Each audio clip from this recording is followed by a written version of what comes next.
سلسلے میں آپ کی خدمت میں حاضر ہیں۔ تجوید قرآن کے سلسلے میں ہم مخارج حروف کی بات کر رہے تھے، اور ابھی تک ہم نے 2 مخرج یعنی حروف حلقیہ اور حروف لہاتیہ کے بارے میں پڑھا۔ آج ہم تیسرا مخرج جن کو حروف شجریہ کہتے ہیں۔ حروف شجریہ کون سے ہیں؟ جیم، شین اور یا۔ جیم، شین اور یا کیسے ادا ہوتا ہے؟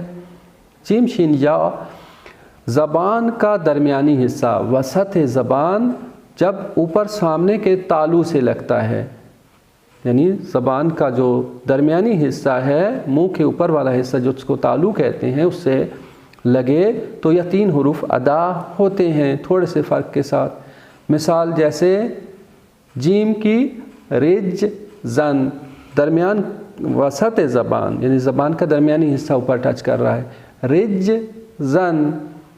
فجرت، شین کی مثال کے طور پر یش عرون وشفعی، اور یا کی مثال بیعن بینات۔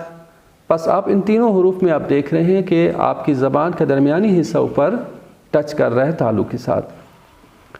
اس سے اگلا حرف ہے ضاد، اس کو حرف حافیہ بھی کہتے ہیں۔ حافیہ اس وجہ سے چونکہ حافہ لسان یعنی زبان کا کنارہ، زبان کا ایک سائڈ، یہ انسان کی پچھلی اوپر والی داڑھوں کے ساتھ لگتا ہے، اور معمولاً اس کو سب سے مشکل ورڈ کہا جاتا ہے تجوید میں، لیکن اگر ہم اس کے رول کو سمجھ لیں تو بہت آسان ہے ادا کرنا، کہ زبان کا سائڈ، رائٹ سائڈ یا لیفٹ سائڈ جو بھی ہو آپ کے لیے ایزی ہو، وہ اوپر والی داڑھوں کے ساتھ ٹچ کرے گا اور زبان کا اگلا حصہ کہیں پہ بھی ٹچ نہ کرے، تو وہاں سے ضاد ادا ہوتا ہے۔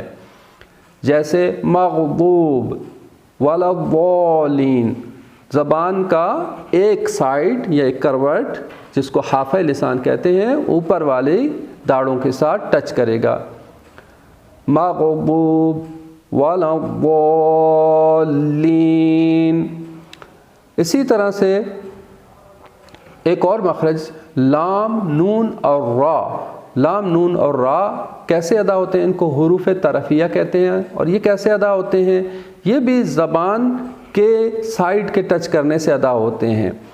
لام، نون اور را کو ہم نے اگلے والے جو دانت ہیں ان کی مسوڑوں کے ساتھ جب زبان کا سائڈ ٹچ کرتا ہے، زبان کا کنارہ اگلے والے دانتوں کے مسوڑوں کے ساتھ، اوپر کے اگلے والے دانتوں کے مسوڑوں کے ساتھ ٹچ کرے تو یہ 3 حروف ادا ہوتے ہیں، لام، نون اور را۔ جیسے جعلنا، ن، واللیل، اسی لام کی مثال ہے، واللیل۔ اسی طرح نون کی مثال انتم، منکم، النار۔